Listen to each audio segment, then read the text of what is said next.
Pocahontas. Dans un port haut en couleur de Londres, un groupe de colons bruyants s'apprête à prendre la mer.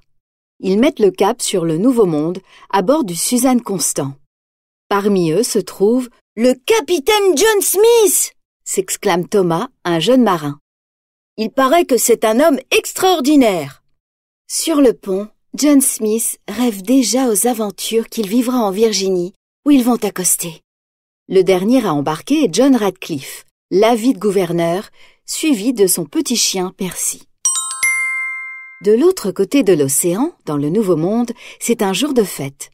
Powhatan, le chef indien, est revenu victorieux d'une bataille et doit faire une annonce à sa fille Pocahontas. « Coquom me demande de lui accorder ta main, » lui dit-il. Coquom est un brave guerrier, mais Pocahontas ne veut pas l'épouser. Elle rend visite à Grand-mère Feuillage, l'arbre magique qui vit dans la forêt, et lui demande conseil. « Tous les esprits du monde veillent sur toi, » explique Grand-mère Feuillage. « Si tu les écoutes, ils te guideront. » Et l'esprit du vent parle également à Pocahontas. Il lui souffle que quelqu'un va arriver. Ce sont les Anglais, ils sont là. Dans le village indien, le chaman Kekata a lui aussi invoqué les esprits. Il fait un geste avec ses mains, des nuages de fumée s'élèvent du feu, prenant la forme de loups affamés. Les hommes qui arrivent sont un danger pour les Indiens, explique Kekata. Et il a raison.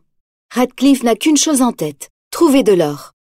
Il est grand temps de creuser, dit-il à ses hommes pour les encourager. L'heure est venue de s'enrichir. Pendant ce temps, Pocahontas, curieuse de l'arrivée des étrangers, suit John Smith en secret. Son cœur lui dit qu'elle peut lui faire confiance.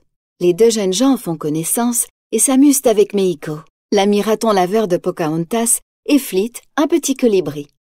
Quant aux guerriers indiens, ils se sont rapprochés du camp anglais. Flairant l'embuscade, les Anglais se mettent à tirer et un Indien est blessé. Le chef Powhatan prend une décision. « Nous combattrons ces ennemis, » lance-t-il.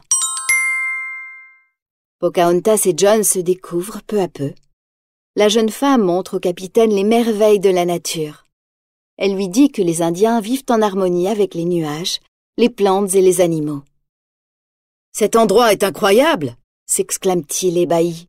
« Quand je pense qu'on a fait tout ce chemin dans le seul but de trouver de l'or. » De l'or ? Pocahontas ne sait même pas ce que c'est. Alors le capitaine lui montre une pièce.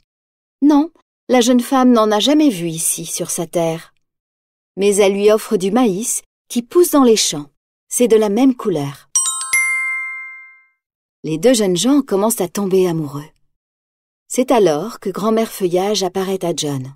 « Approche, John Smith, » lui dit-elle. L'arbre magique comprend que le jeune homme venu de loin a le cœur pur. Lorsque le capitaine s'en va, Pocahontas retourne au village et trouve les guerriers prêts à se battre. Effrayée, elle court voir son père, l'implorant d'arrêter. Powhatan est un chef sage et veut bien écouter l'un des envahisseurs, s'ils acceptent de lui parler. Dans le camp anglais, l'avide Radcliffe a déjà pris une décision. Ils doivent se débarrasser des Indiens et prendre leur or. Lorsqu'il en fait l'annonce, John l'interrompt. Il n'y a pas d'or sur ces terres, mais la nourriture y est saine et les Indiens sont prêts à la partager avec les Anglais.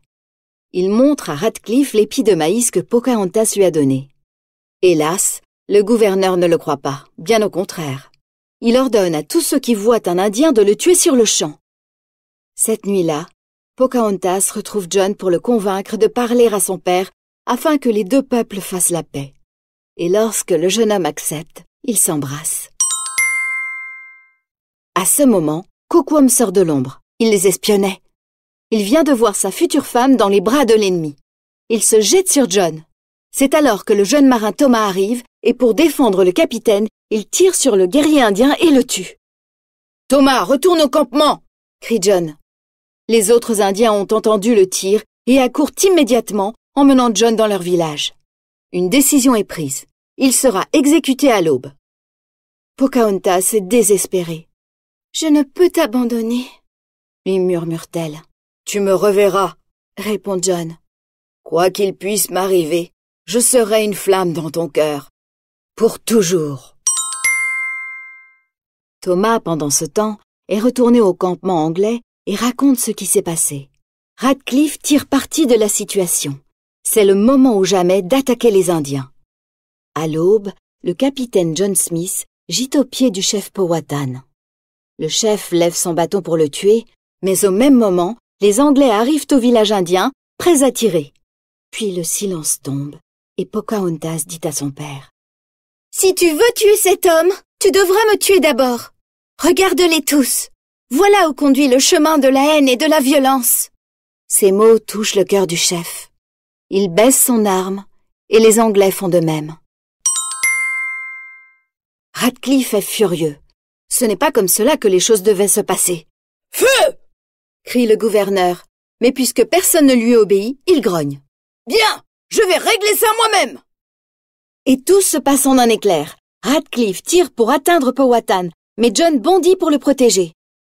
Il tombe au sol, blessé. Ce sera le dernier soubresaut de cruauté de Radcliffe. Les marins l'emmènent, tandis qu'il hurle d'indignation. Pocahontas se précipite pour aider John, et Powhatan le couvre de sa cape en signe de paix. L'heure des adieux est venue. John doit retourner chez lui aussi vite que possible pour soigner sa blessure. Et Pocahontas doit rester près des siens pour consolider la paix avec les Anglais qui sont restés. La tribu du chef Powhatan remet aux marins un précieux cadeau, des paniers de maïs en signe de paix et d'amitié entre les peuples. Une flamme éternelle brûle dans le cœur de Pocahontas et de John Smith. Le bateau s'éloigne et Pocahontas soupire. Le vent souffle des mots d'amour à son bien-aimé, des mots que la distance ne pourra jamais effacer.